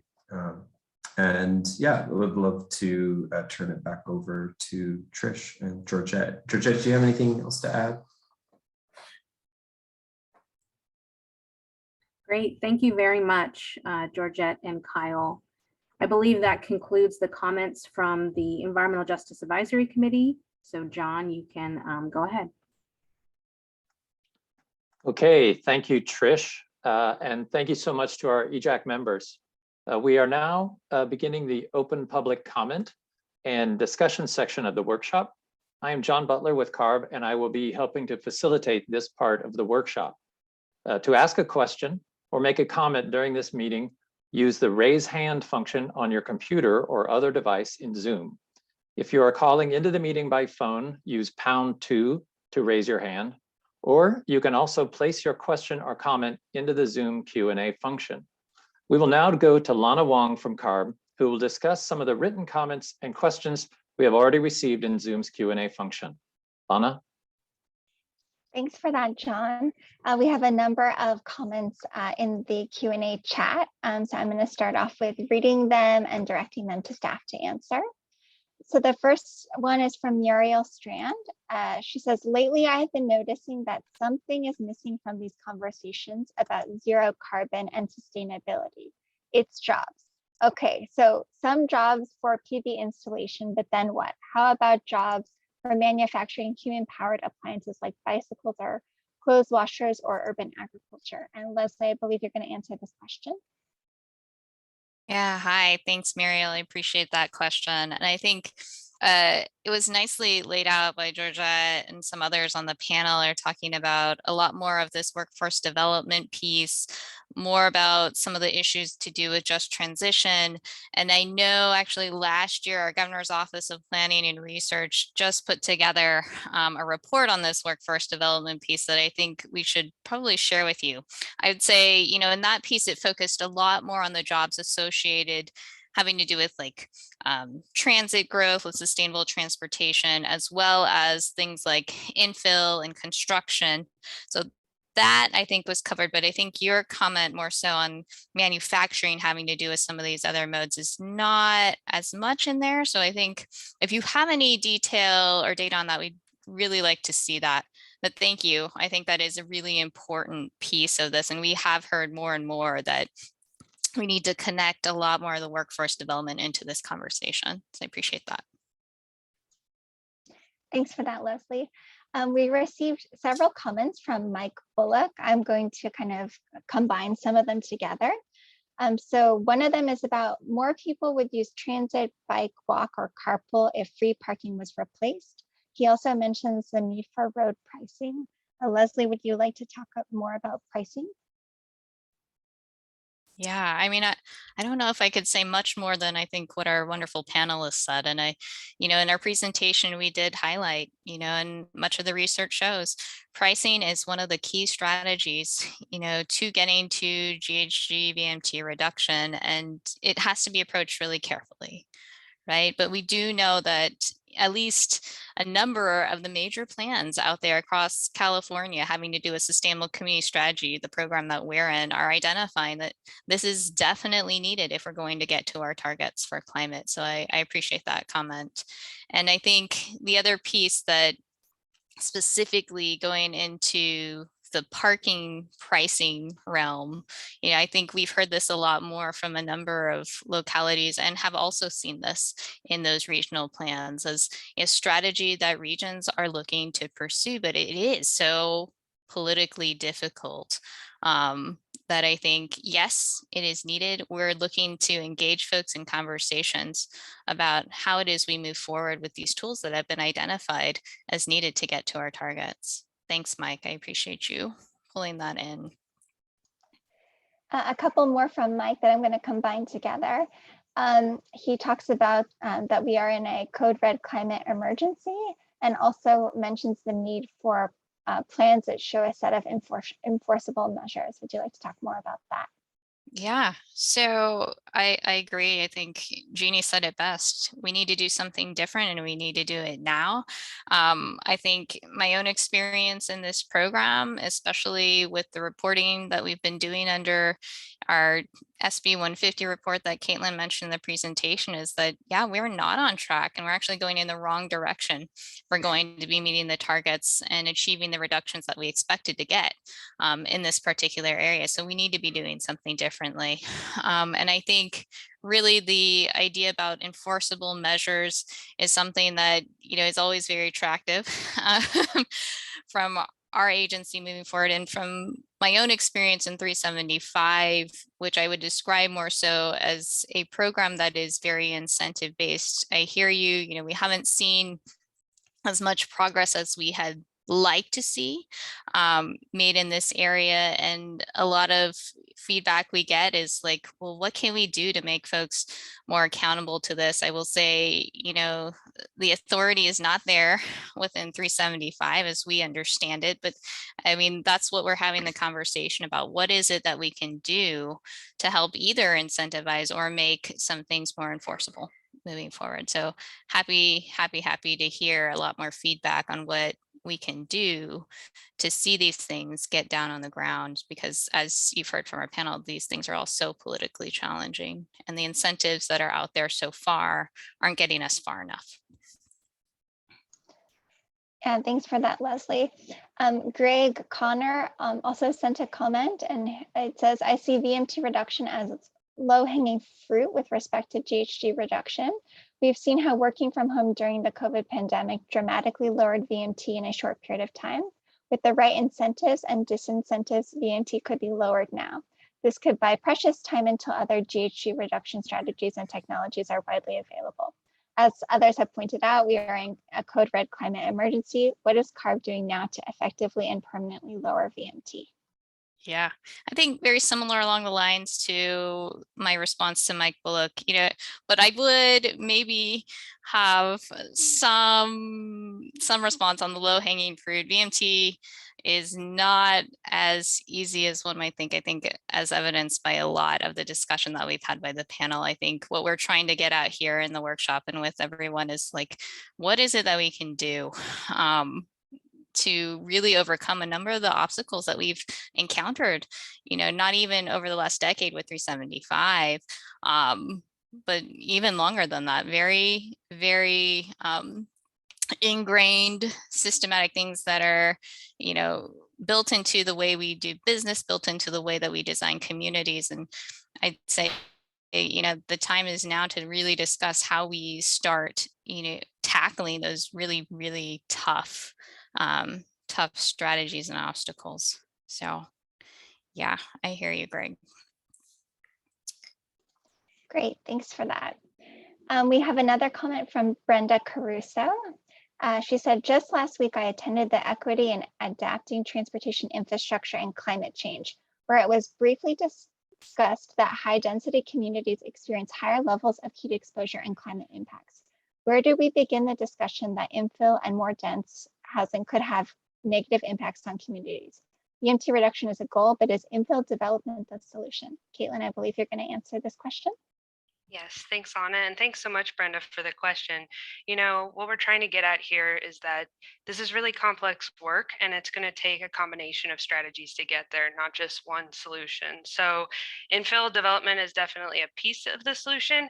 And putting new growth in already built areas does need to be sensitive to climate impacts and incorporate adaptation strategies that are supportive of good design and infrastructure, like urban greening with shade, shelters at transit stops, supporting cooling centers, and complete street design. So it's a combination of things, and I hope that helps. Thanks, Caitlin. Brenda sent in another question. She said, I'm glad to hear that Caltrans is prioritizing district engagement with communities.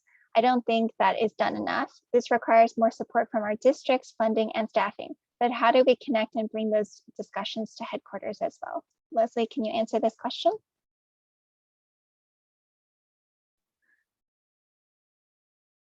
Oops. Sorry, struggling with my technology over here.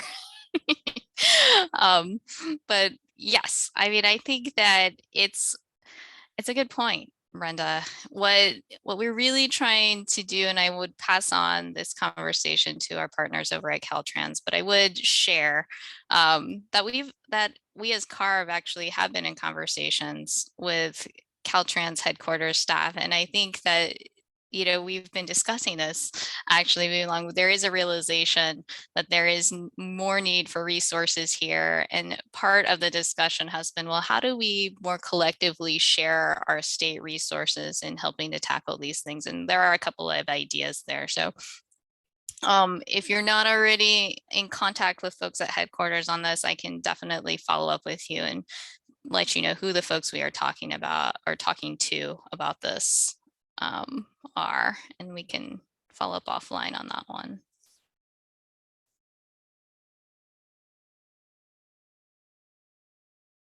And thanks for that. And then Luis Lopez had a question. It said at the beginning, a chart showed the percentage of SCAG mass transit usage since Imperial County is part of SCAG. Are there specific percentages for us since we are rural? Moni, can you answer this question? Yeah, hey, sorry. Thanks for that question, Lana. Yes, we use National Transit Database data that provides at the county level from 2005 all the way to 2020. We'll be happy to send you the link to the data source. And if you're specifically interested for Imperial, you'll be able to download and extract that information. Surely we will be happy to send that link to you directly. Thank you.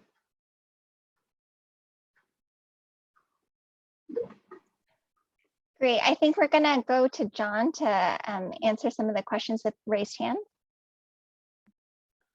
Okay, thank you, Lana. We will now turn to people with their hands raised. I will call out the next people to speak. When it is your turn, I will enable you to unmute and you can begin your comments. We ask that everyone limit their comments or questions to 2 minutes to preserve time for other commenters. The next commenters will be Nicole Ching and Mike Bullock and Luis Lopez. Welcome, Nicole. I have sent you a request to unmute. You may unmute yourself and begin your comments. Please start with your name and, if you have one, your organization. Hello, I'm Nicole, with a policy assistant with Climate Plan. Climate Plan is a statewide network that focuses on challenges that intersect transportation, land use, air quality, and climate policy. Thank you for this opportunity to comment. I wanted to highlight that it's important that the SB 150 report identifies current challenges in implementing sustainable community strategies by region, and that it also identifies policies and funding programs that need to be changed. In terms of actions, CARB should definitely prioritize all the above approach discussed by the panel, and we definitely urge CARB to increase transportation access and specifically invest in low-income and structurally disadvantaged communities' transportation needs. We also support that CARB supports implementation of the Climate Action Plan for transportation infrastructure.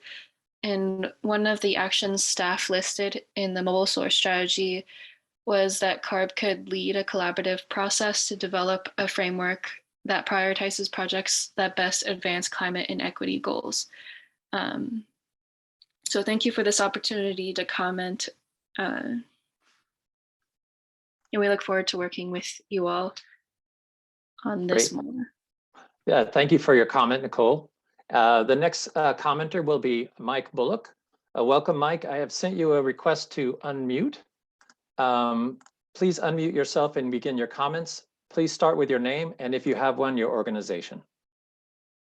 Yeah, Mike Bullock, and I'm just speaking for myself.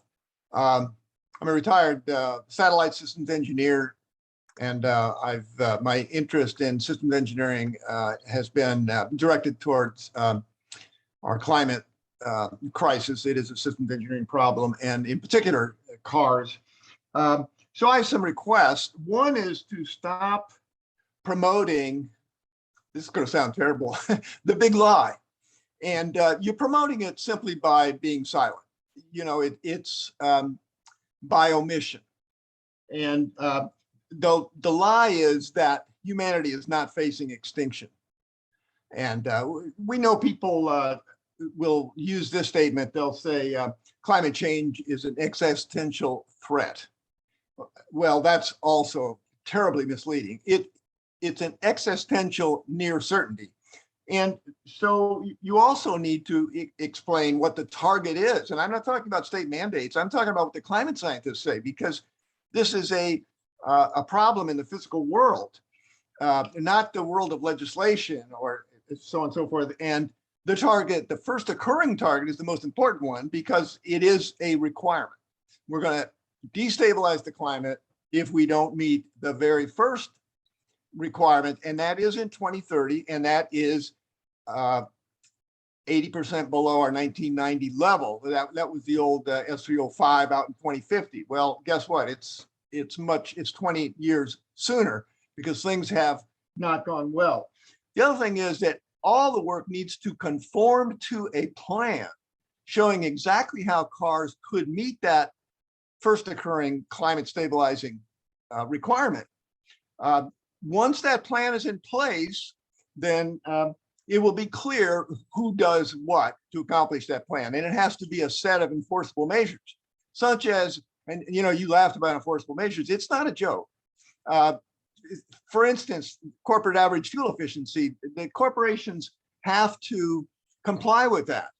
And so we need electrification, and we need the corporations to achieve a schedule of electrification by 2030. And then you take an analysis of all the cars that will then be on the road in 2030, and you compute how much vehicle miles traveled reduction you need per capita. I put it in the same form as S305. And I have done this report. It is peer reviewed by the Air and Waste Management Association, and CARB has never been interested in my report. I have submitted it.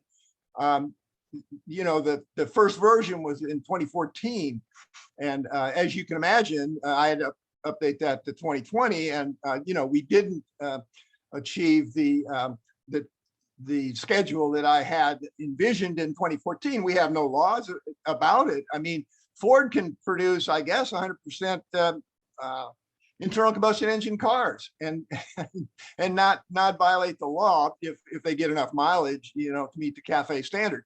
That's not going to cut it. I guess I'm out of time. I could use a lot more time, but thank you very much. Thank you very much for your comments, and we'll have a comment or a way at the end of the presentation for you to get in touch if you have more to say. So thank you very much for that. Thank you. Okay, our next commenter is Luis Lopez. Welcome, Luis. I have sent you a request to unmute. Please unmute yourself and begin your comments. Please start with your name and, if you have one, your organization.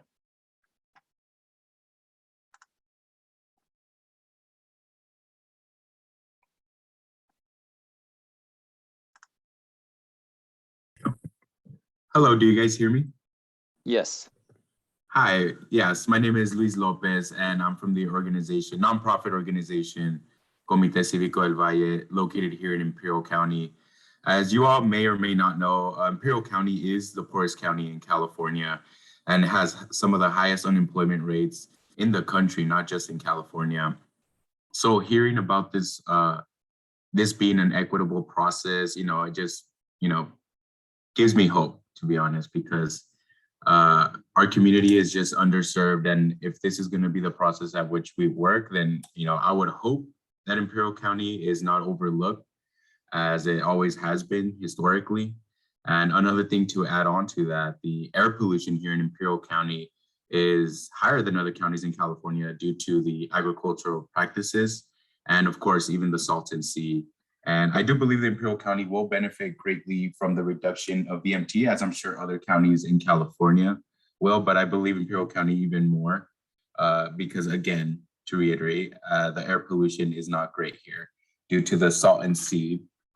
And also, I did have a bit of a concern for the infill housing. I know there is not much, the infill, there's no expansion of like a city, for example, but here in Imperial County, we are rural. There is a lot of need for vehicles. So again, I would like Imperial County to be prioritized in a sense, not only because it's poor, but because the people need vehicles here for about anything, right? It's very rural. From one town to the other, it can be 20 miles, for example. But yeah, that's all I have to say. And I thank you all for the public workshop. Thank you. Great. Well, thank you very much for your comments. We greatly appreciate everyone taking the time out of their evenings to join us and be part of this discussion. I'm going to hand it over to Caitlin to talk about the next steps and ways to keep the conversation going with CARB. Caitlin? Thanks so much, John, and thank you all for sharing your thoughts. So in terms of next steps, if you would like to submit some more written comments, please feel free to send them to us by December 21st to our sustainable communities at arb.ca.gov email address. And really want to thank everyone for attending today's workshop and sharing your thoughts on this work. The most direct way to reach us is to email us at the sustainable communities at arb.ca.gov. We have a number of staff monitoring that, and we're very happy to have continued discussions and answer any other follow-up questions you might have. So the information we shared today will be posted to our website, including the workshop recording. And you can also subscribe to our listserv for email updates. And with that, I'd really like to thank you again for your participation and wish you all a great rest of your evening. Thanks.